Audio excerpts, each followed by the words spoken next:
السلام علیکم. په دې ویډیو کې به موږ د فور لوپ یو څو مثالونه کار کوو.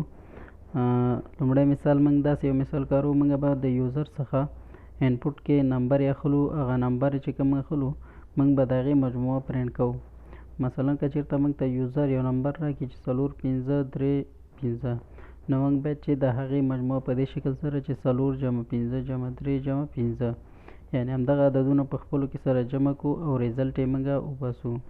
نو د دې دپاره راځو موږ دلته په انپوټ کې د انپوټ دپاره یو وریبل اخلو. هغې وریبل کې به موږ د یوزر څخه نمبر اخلو.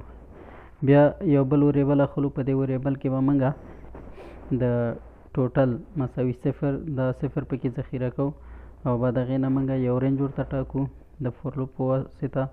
دلته راځو موږ فور لوپ کې آی یو وریبل ده، نو رینج هم ورکړی ده ورته د 0 نه تر لینتې.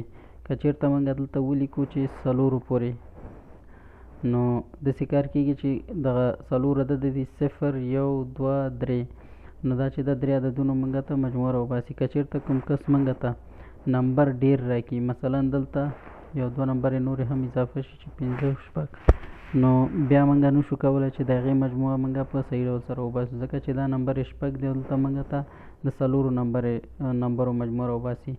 نو د دې دپاره زه ورته لیکم چې ته ما ته دغه کوم لینت چې ده، لینت د نمبرو چې ما ته کوم یوزر راکوي هغه په نمبر کې ذخیره دي، ته ما ته د دغه لینت مطابق څو نمبر چې درکول کېږي هغه به ما ته د همغه لینت مطابق به ما ته دا کار کوي.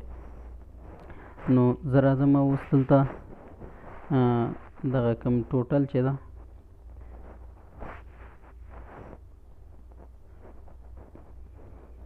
دا ټوټل به مساوي شي دا ټوټل خو 0 ده، ټوټل دا 0 ده، د سره به زه جمع کوم. کوم شی ورسره جمع کوم؟ دا نمبر به کوم څه جمع کوم؟ داسې چې نمبر د انډکس ته ما نمبر شی نوم ورکړی ده نمبر ما انډکس وریبل ده او انډکس یې موږ په آی باندې دغه کوو. نو راځم زه دغه انډکس چې کوم ده دا نمبر دلته چې موږ کوم نمبر اخلو دا په سټرنګ کې ده، نو دلته زه ورته وایم چې ته دا ماته انټیجر ته تبدیل کړه. نو دا به زه انټیجر ته تبدیل کړم چې د دې مجموعه موږ ته راووځي. هغې نه وروسته زه راځم د پرنټ فنکشن په واسطه ورته وایم چې ته ماته دغه کوم ټوټل چې ده دا ماته پرنټ کړه. راځو پروګرام رن کوو، اول به سیف کړو. نو دلته مانه نمبر غواړي 4 5 3 5، نو دلته وګورئ 4 او 5 9 کېږي، 9 او 3 12 12 او 5 18. نو په دې طریقې سره زه غواړم چې دا بیا رن کړم. که چېرته زه د 4 نه زیات نمبر یې ورکړم، مثلا دا بیا رن کوم، دلته زه ورته 4 5 3 6 5، ما ورته 5 نمبر اضافه کړلې، ګورم چې څه کوي. نو 4 او 5 9 کېږي، 9 او 3 12 کېږي، 12 او 6 18 کېږي، 18 او 5 23 کېږي. نو په دې طریقې سره که تاسو څومره لوی عدد ورکړئ نو دا به تاسو ته د هغې مجموعه وباسي. مثلا زه غواړم چې د 100 عددونو مجموعه راوباسم. 100 یا 100 چې دا 1 او 0 جمع 0 دا بیرته هم همدغه 1 کېږي.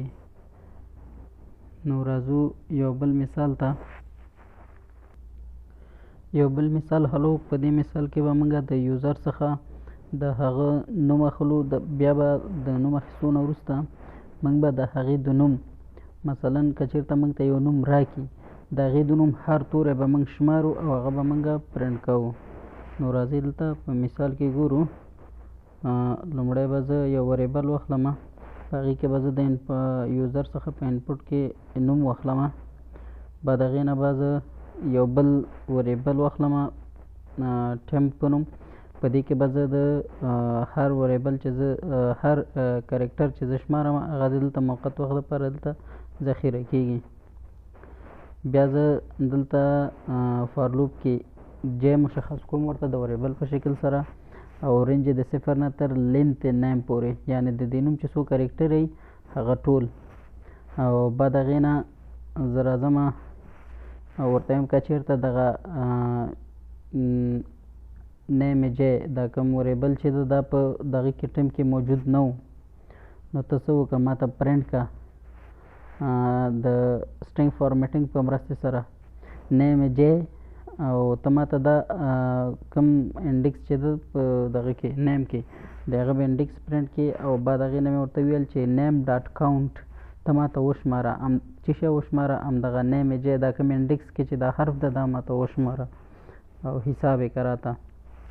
بعد هغې نه زه راځم دا ټمپرري کوم دغه چې پروت ده دلته حرف دا انکریمنټ کوم دویم انډیکس ته راشي. دویم انډیکس کې بیا هم جې ده، بیا به هغه ګوري، دلته به راځي حرف به ګوري، حرف به ما ته پرنټ کوي. بعد هغې نه به حرف نه وروسته دغه همدغه نیم کې چې دا کوم حرف ده د همدې حرف شمیر به ما ته پرنټ کوي.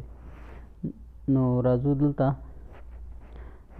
زه دا پروګرام رن کوم، سیو.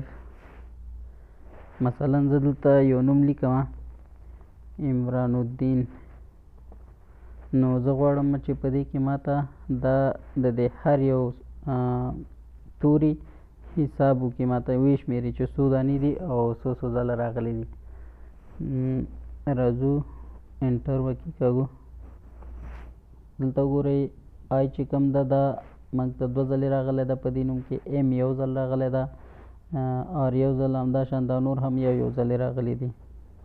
زه راځم دلته لږ سپیس ورکوم، پروګرام بیا رن کوم، یو بل نوم ورکوم ورته.